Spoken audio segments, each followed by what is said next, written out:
தமிழகத்தின் துணை முதலமைச்சராக நியமனம் செய்யப்பட்டுள்ள உதயநிதி ஸ்டாலினின் அரசியல் பயணம் குறித்து பார்க்கலாம்.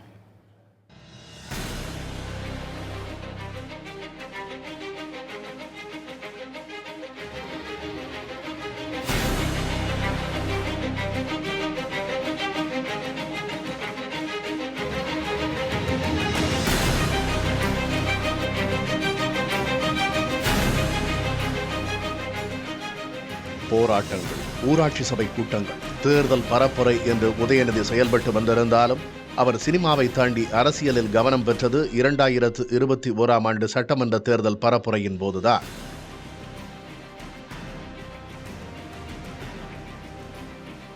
ஒற்றை செங்கல்லை வைத்துக் கொண்டு வாக்கு சேகரித்து மக்கள் மத்தியில் பிரபலமானார்.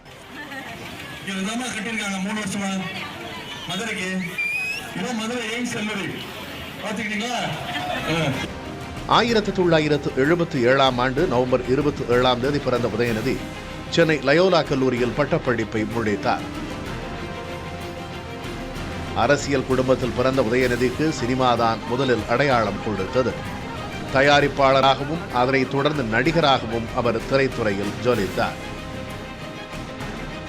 தொடர்ந்து சினிமாவில் கவனம் செலுத்தி வந்த உதயநிதி முன்னாள் முதலமைச்சர் கருணாநிதியின் மறைவுக்கு பிறகு மெல்ல மெல்ல அரசியலுக்குள் நுழைந்தார்.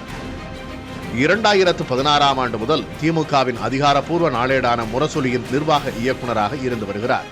திமுக நடத்திய போராட்டங்கள், கிராம சபை கூட்டங்களில் தலைகாட்டிய உதயநிதி அதைத் தொடர்ந்து நாடாளுமன்ற தேர்தலிலும் சட்டமன்ற தேர்தலிலும் திமுக மற்றும் கூட்டணி கட்சி வேட்பாளர்களுக்கு ஆதரவாக தமிழகம் முழுவதும் வாக்கு சேகரித்தார். அதனால் கட்சியில் பதவி கொடுக்க வேண்டும் என்றும் நிர்வாகிகள் கூறினர். இதனை அடுத்து 2019ஆம் ஆண்டு ஜூலை 4ஆம் தேதி திமுகவின் இளைஞரணி செயலாளராக உதயநிதி அறிவிக்கப்பட்டார். அதைத் தொடர்ந்து கட்சிப் பணியில் ஈடுபட்டு வந்த உதயநிதிக்கு 2021ஆம் ஆண்டு சட்டமன்ற தேர்தலில் போட்டியிட வாய்ப்பு வழங்கப்பட்டது.